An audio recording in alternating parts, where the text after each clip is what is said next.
that's why it's my question. Do you use it sometimes, always, never? It depends on the level, and if I'm teaching something really, really basic, that sometimes they are looking at me about like, what are you talking about? Like a big question. Yeah, like a question mark on the face. So it's funny because I have like this whole explanation, like, guys, I want you to do blah, like 10 minutes of instructions, and they are like, profe, ¿qué dijo? Que le hagas de algo ejercicio. That is because we get frustrated when they do not understand. At the end, we just ended up like saying the definition, whatever, in Spanish. And it happened to me. Like, as Warner was telling me, when I just was on the floor, I acted out, and I did all things, and they did not get it. Last resort. I just come out with something. I don't forget a phrase that I was hearing sometimes from a teacher. And he said, like, we as English teacher have to be like a clown. You need to act, you need to do whatever you have to do in order to make them to understand. But I was telling Sarah, for example, in my planning, I try to use time. So, for example, to introduce the topic, I can use 10, 15 minutes, right? If I am trying, okay, let's see, we are going to the next step, like the I don't know, the control part, I mean, the control practice. So I'm going to explain them what we are going to do. So I try the first time, then nothing. Maybe one or two with that activity. So, you know, I have to use Spanish, but that's the last thing we have to do. Last resort. Yes. Now, I think that it's because, yes, I know that that's like the last thing that we should try to do when we're teaching. But I always said to myself, okay, it's because maybe we're like really exposed to English a lot. But for example, if you go to a Mandarin class that we're not exposed to Mandarin at all, and the teacher starts just talking in Mandarin with those things that they usually do. Chop suey. Amen. Yeah, chop suey and chop suey and all that. That's not everything we understand. Amen. Ciao, man.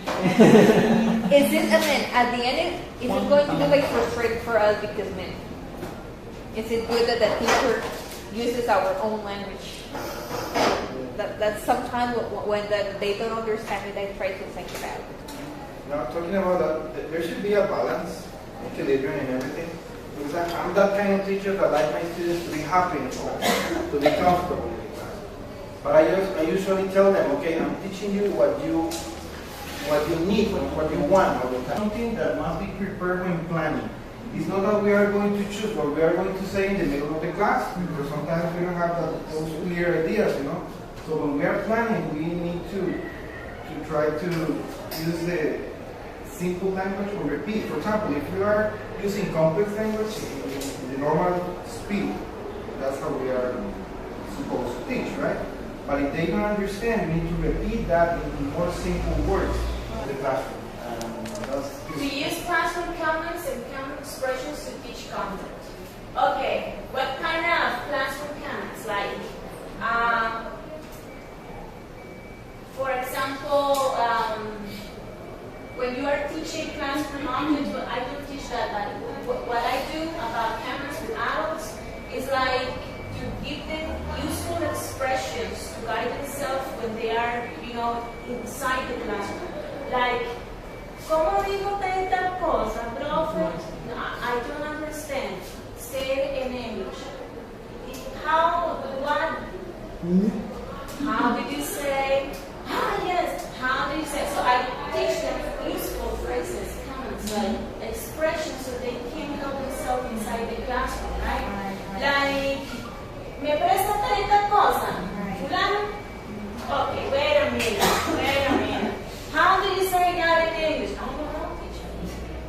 Okay, please, there are many ways, but I need that pencil. Can I borrow you that pencil? Whatever, I need that. Or, for example, I need a dictionary, whatever. So, you just try to use the target language as much as possible, right? Right. Okay, now it says that teachers should focus on using the target language as much as possible, as Shannon said. And teachers that are more successful in using the target language are those that just do it.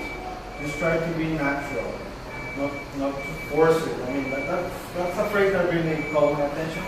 So you need to be natural, speaking in a natural way, but of course trying to be clear in the message. And the last one is speaking English all the time and everywhere. It's good to see, it's nice to see when you are in the cafeteria, for example, or in the soda, we say in Spanish, and then the kids go, good morning teacher, how are you today? They try to use it, but it's also because of your attitude. Because for example, if you speak to them in Spanish all the time, they are going to do the same. And it's like, teacher, but how come you are talking to us in English? We are not in class. And I'm sorry, but and I start speaking in English. Oh my God, so they are forced. They are forced, but they are not frustrated. It is the only way that they can be exposed. Inside class, outside class, when they go to take a break. That's it. Okay. And always think about the equilibrium, the balance that we should have in everything. They have to be happy, they have to be comfortable, but they have to learn. So we need to find a way. That's our challenge of teachers. If you want that your students learn English, you need to speak in English. For me, the last thing that I do is to speak in Spanish. And how do I get this goal that avoid Spanish? By demonstrating, by acting it out, them repeating that they repeat, and what's the other one? And gestures. Way that I can explain, because we know that there are some phrases or words that they're difficult to explain in Spanish, because it's not the same. Right? And how to explain that in English? I can make a drawing. I can try to, but there's no other way that come up with something in Spanish. But for me, no Spanish in that. If you are teaching children, well, maybe you cannot write English. But for example, in the university, I cannot do that. Even with beginners. When you are in the classroom and you see all those theories and that stuff, okay, that's easy, that's nice, that's very romantic and everything. But once you get into the classroom, you realize that it's something different. It depends on the topic for me. It depends on the topic, and as Melissa said, it depends on the level of your students. For example, with 7th graders, especially the first quarter, I'm more flexible with them because they are making that change, So when we are in my school, we teach, for example, simple present tense. So they need to use the conjugated verb, the S or yes and that stuff. So I'm more flexible with that when I explain. So I try to let them know, okay, I'm explaining and I want you to have it clear. But after I finish, we need to speak in the language. So it depends on the level. Or sometimes we are explaining modal verbs, for example. Those are a little difficult for them to understand because they work in a different way than in Spanish. So, for example, those topics are the ones in which I am a little more flexible. Yeah. Well, you raised a good point. In theory, sounds marvelous, and you say, anyone can apply these principles. They're so basic. But yes, when you face a different reality, so it's not about judging ourselves or judging on the teachers. I think it really depends on what you're facing every day, the level of your students are adding to things. What I like to do in my classes is I print. If you go to Google and English on little sign, and I like to paste it on the wall. Every time I start a class, even though I laminate it so I can take it with me everywhere, and then I paste it on the wall every time. It's like a routine. And little things like that to encourage them to say, okay, this is English homework. So what you do, what you say, we're in the cafeteria and say good morning, teacher, and you go, good morning, students, how do you say? Because again, that is what gets them really develop all this listening and oral skills at the end, really. And it's just not using, because at the end, using English in the classroom, it's not the useful thing. The useful thing is when they go out there. When they go through a trip, when they go to a job interview, and they say, oh, this is why it was so important, because then you teach how to apply that English in your life. And so whenever you have the opportunity to do that out of the classroom, it's even more powerful. How to maximize the use of target language in class? It lasts only 2 minutes, so it's stress. Before you move to your video, is there something you wanted to share then? So you said that you had... Oh no, basically we were talking about like the kind of activities that we usually do in class to promote those things. Oh, okay, wonderful. Okay, so let's go forward to the video.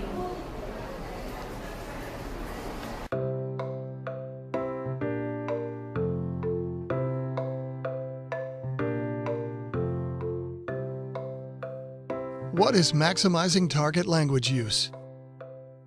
Maximizing target language use starts with recognizing the importance of using the target language for the vast majority of time in our classes and consciously committing to making that happen. But how do we make that happen while ensuring student comprehension? With the simultaneous use of gestures and visuals with our oral explanations. This helps support the information we are sharing, allowing students to comprehend while maintaining our target language use goal. Other ways to maximize the target language is through simplifying the complexity of our output, providing written support for our oral communication, slowing down our rate of speech, and using repetition to draw students' attention to key phrases. But what does that look like in the classroom? Miss Jude's grade 4 class is reviewing the seasons to prepare to write a story.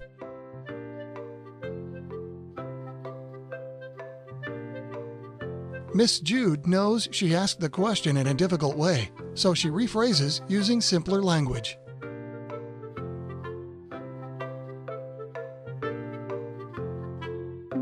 Next, Miss Jude reads a story about the seasons, pointing to pictures as she reads the vocabulary, and using gestures. Over the next few days, the students have ample opportunity to practice their new vocabulary with multiple opportunities to use and reuse the language by doing things like flashcards, acting out seasons, and singing songs. And when they finally write their stories, they have a solid grasp of the vocabulary. By using the scaffolding process, Miss Jude was able to use the target language for at least 85% of the lesson and maximized student comprehension and retention. And when she corrects the work, Miss Jude provides written feedback, providing students with a strength and a next step to use in their next assignment. Miss Jude finds this a great way to help students improve their French writing skills, particularly visual learners, students with hearing impairments, and those who struggle with literacy. And students with learning difficulties benefit from frequent target language use and have more time to process and comprehend instead of relying on translations. So how do we maximize target language? Explicitly referencing these tools throughout the lesson heightens comprehension, and that's good for everyone.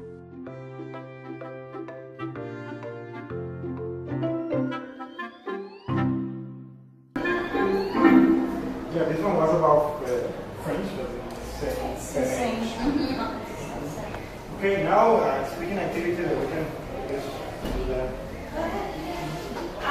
Well, basically, if you want to find the target language, I'm gonna take into account the activity that I did yesterday.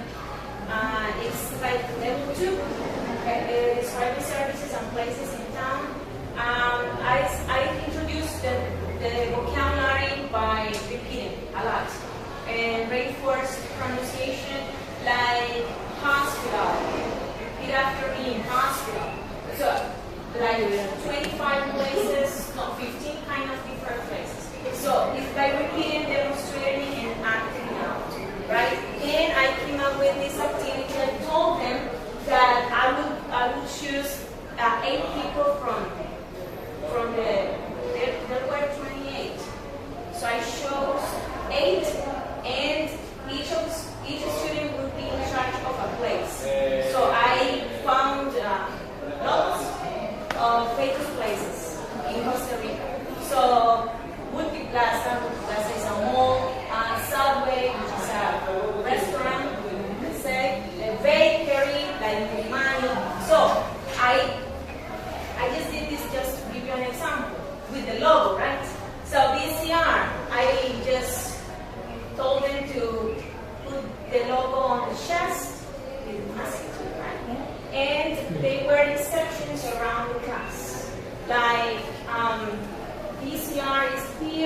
subway there, Unitam de Liberia over there, Multiplaza, like around the class. And I told them that the rest of the class will be in couples. So each couple will be in a specific place.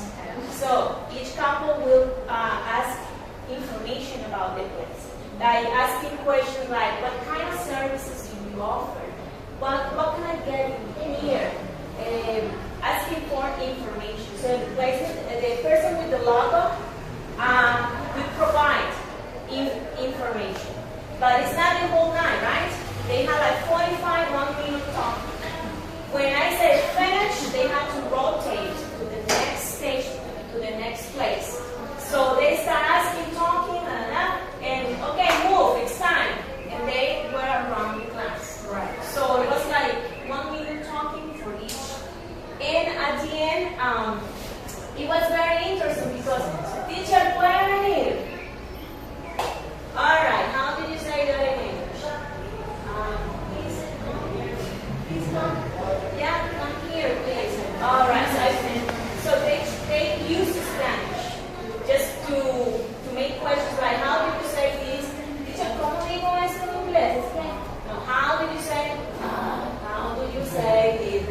Okay, you see, you know how to say that, so why don't you use it? And using curriculum, even though that they speak in English, we need to speak in English. Even though that they speak in Spanish, we need to answer in English, okay, to reinforce. Right, so that's what I did most of the time, right? So places like Zanza, Subway, VCR, famous places that they recognize at the moment. They will always try, almost always, will try to use Spanish, right?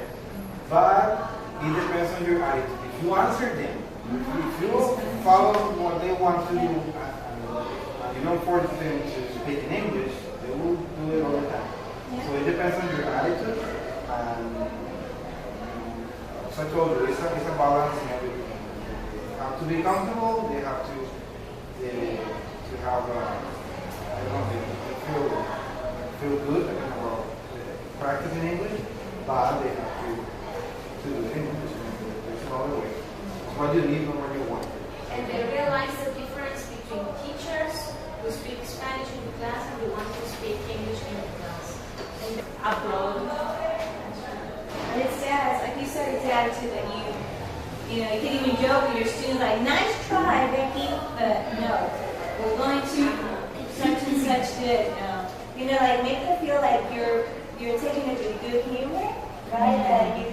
And that you value their effort of getting easy information, but also, you know, And motivate them. They speak English. Wow, that's great. I mean, it's the first time that you are talking like in English. Actually, you are not motivate them to congratulate. yeah, praise them. Absolutely.